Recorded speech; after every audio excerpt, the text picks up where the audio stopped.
샬롬, 다산지회 회원 여러분, 평안하셨습니까? 네, 우리 오늘 이 아침에도 함께 말씀을 나누며 교제하기를 원합니다. 오늘 말씀은 전도서 3장 11절로 15절 말씀입니다.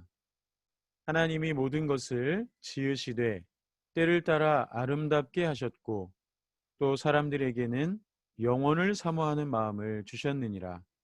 그러나 하나님이 하시는 일의 시종을 사람으로 측량할 수 없게 하셨도다.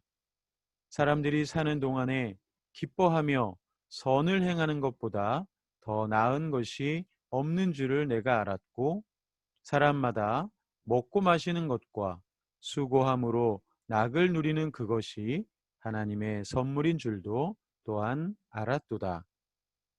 하나님께서 행하시는 모든 것은 영원히 있을 것이라.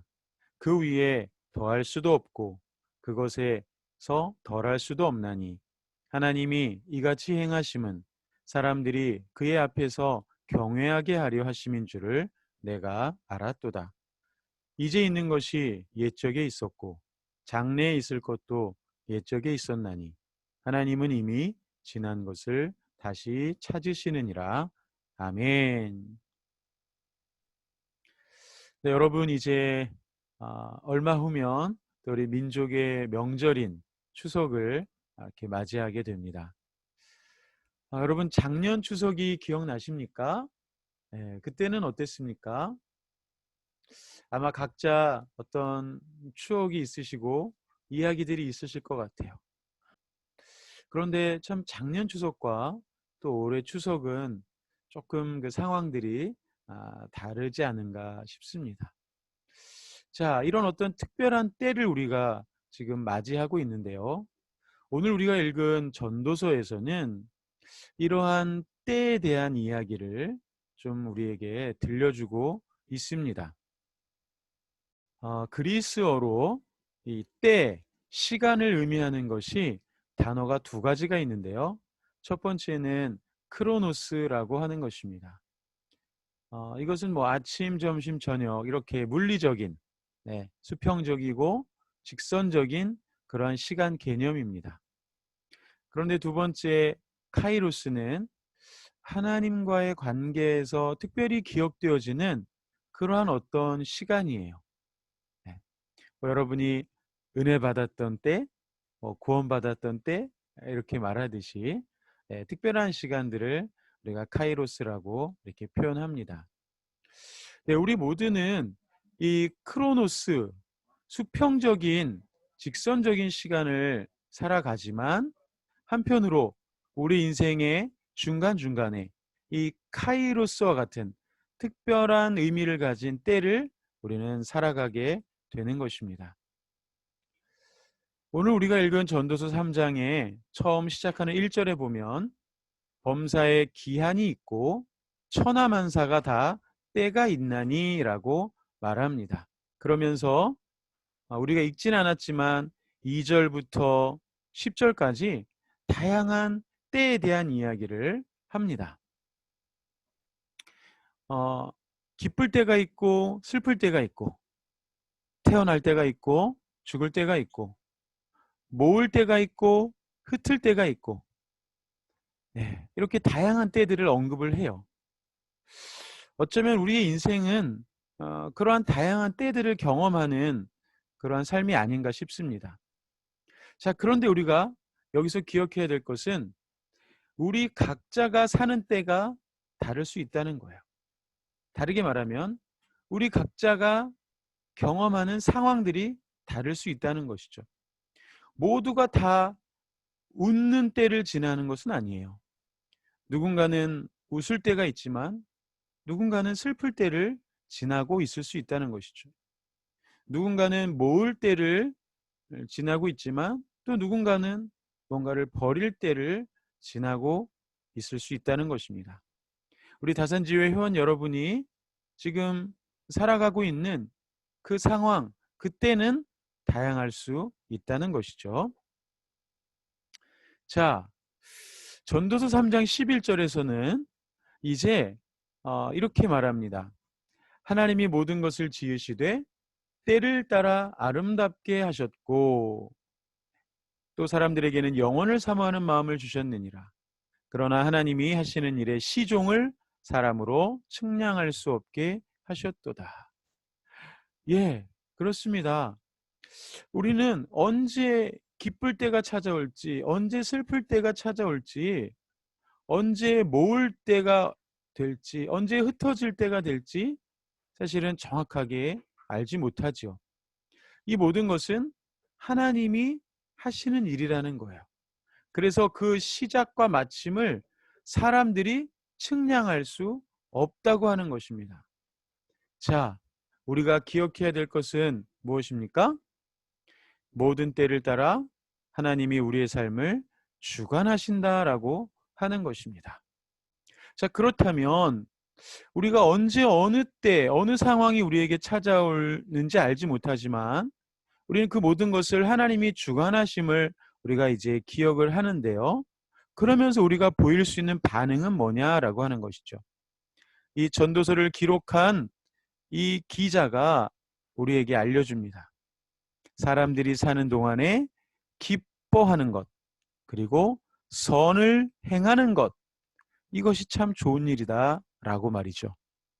자, 요약하면 이렇습니다. 때를 따라 기뻐하십시오. 그리고 할 수 있는 선을 행하십시오. 네, 그렇습니다. 우리는 언제 어느 때를 만날지 알지 못하지만 그 주어지는 때, 그 주어지는 상황을 기쁘게 받아들이는 겁니다. 그리고 할 수 있는 대로 우리의 삶의 상황 속에 선을 행하라고 말하고 있습니다. 여러분, 오늘날 코로나로 인해서 참 많은 이들이 어려워하고 있습니다. 그리고 기뻐할 수 없는 상황인 것처럼 우리는 이야기합니다. 그러나 그러한 상황 속에서도 하나님이 주신 선물 같은 어떤 상황들이 있다는 것이죠. 그렇다면 그런 부분에 대해서는 기뻐하고 감사하라는 것입니다. 그러면서 그 가운데 우리가 할 수 있는 선을 행하라고 우리에게 말하고 있습니다. 자, 계속해서 13절에서는 뭐라고 합니까? 사람마다 먹고 마시는 것과 수고함으로 낙을 누리는 그것이 하나님의 선물인 줄도 또한 알았도다. 네, 우리가 먹고 마시는 것, 우리가 일상을 살아가는 것, 그리고 무언가 수고해서 낙을 누리는 것, 이것이 바로 하나님의 무엇이다? 선물이다. 여러분, 사실 이렇게 못하는 사람들이 얼마나 많습니까? 어떤 나라의 차이를 통해서도 그렇고 또 개인의 어떤 삶의 그 차이 때문에도 그렇고 이 먹고 마시는 것, 뭔가를 수고해서 낙을 누리는 것, 이것도 모두가 누릴 수 있는 것은 아니라는 것이죠. 그렇다면 이것을 요약하면 이렇게 됩니다. 먹고 마시며 수고하여 즐거움을 얻을 수 있는 그러한 일상에 대해서 감사하십시오. 최근에 코로나로 인해서 이러한 일상들이 많이 깨져 있어요.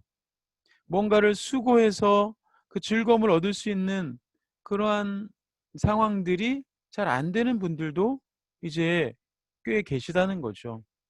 그러한 상황 가운데 우리가 그동안 별 생각 없이 즐겼던 이 일상들, 그러나 이 모든 것이 사실은 하나님이 주시는 선물이었다라고 하는 것이죠. 그래서 우리가 다시 한번 이 일상의 소중함을 기억하고 또 하나님 앞에 감사하며 나아가야 할 것입니다. 자, 계속해서 14절에서는 이렇게 말씀합니다. 하나님께서 행하시는 모든 것은 영원히 있을 것이라. 그 위에 더할 수도 없고 그것에서 덜할 수도 없나니 하나님이 이같이 행하심은 사람들이 그의 앞에서 경외하게 하려 하심인 줄을 내가 알았도다.